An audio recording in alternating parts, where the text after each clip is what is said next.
Hello, my name is Frank McGowan. I'm with the Office of Business Inclusion here at the City of Asheville.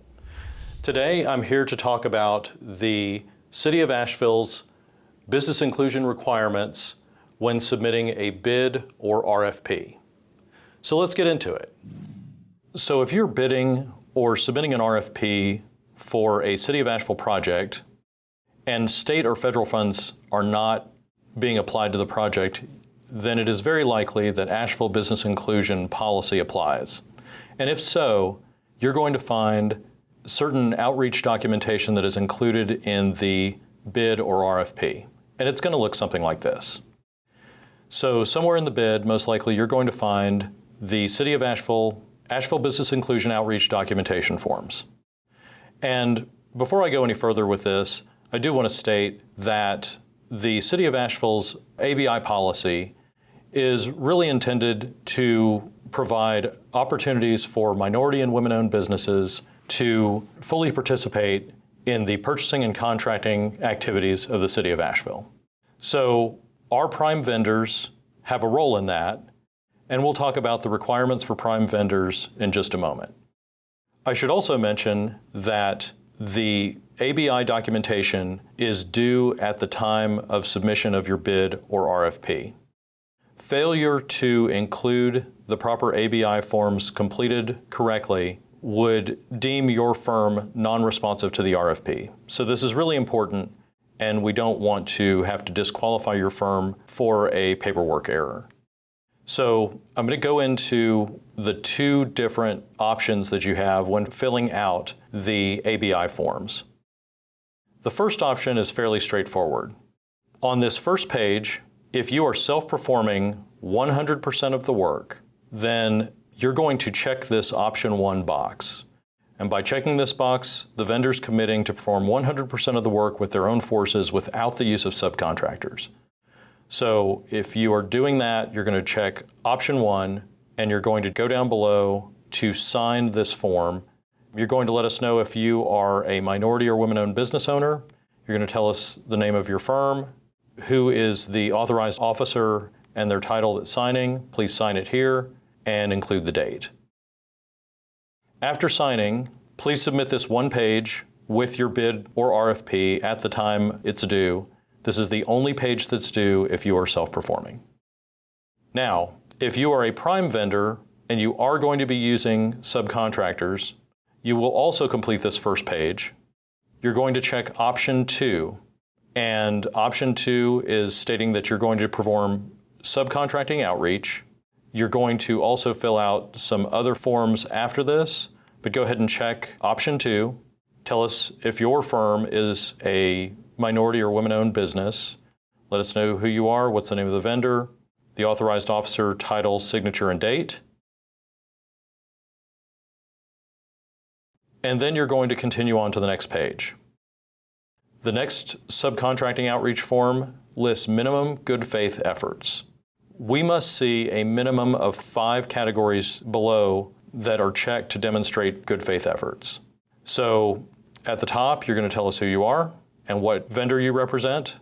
And then we are looking for at least 5 boxes to be checked showing what type of outreach you performed.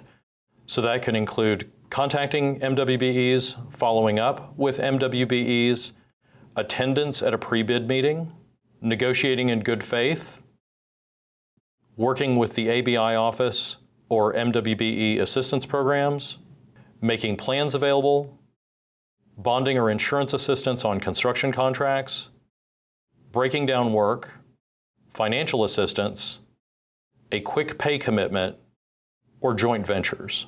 So it can be any combination of these, but we must see at least 5 to demonstrate good faith efforts. Each box is worth 10 points. We're looking for a total of 50 points to demonstrate good faith efforts.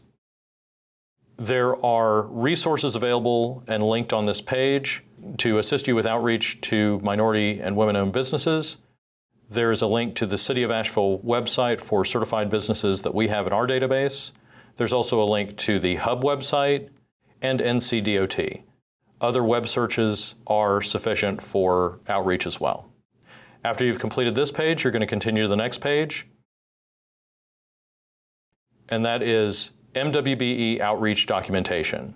And what we want you to do here after you've listed the vendor's name and the project name and number is that we are looking for the information about what firms you outreach to.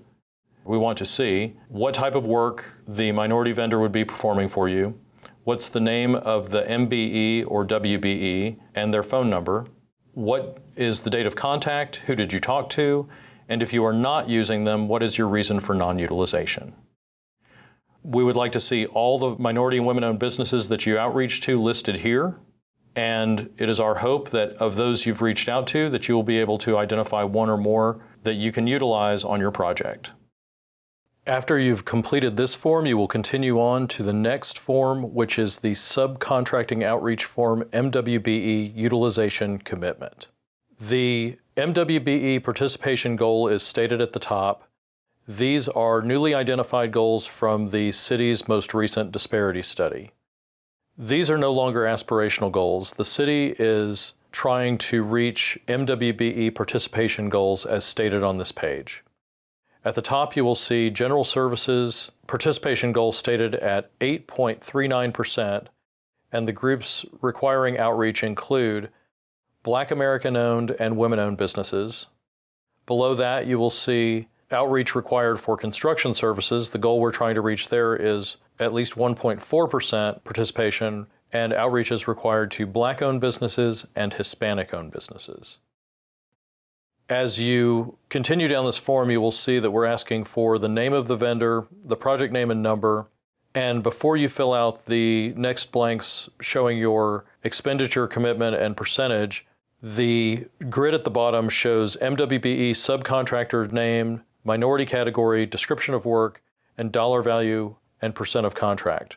What we're looking for here is for you to tell us which vendors you will actually be working with and what minority category they include. So in the first column, you'll tell us the subcontractor name, city, state, and phone number. Next is the minority category, and there is a legend at the bottom that identifies what each of those letters means. Next is a description of work. We want to know specifically what the vendor will be doing for you as a subcontractor on this project. And next, you have dollar value and percentage of contract. When you fill out the dollar value and percentage of contract, if you're only working with one minority subcontractor, then the math is pretty simple. You take the total from the last column and you place it in the blank above that says where you'll expend a minimum of X number of dollars equaling X amount of percentage. However, if you're working with more than one minority vendor, you would fill out all the rows that apply, total up the expenditure with all the vendors, and then include that total above in the blanks for your expenditure and your percentage.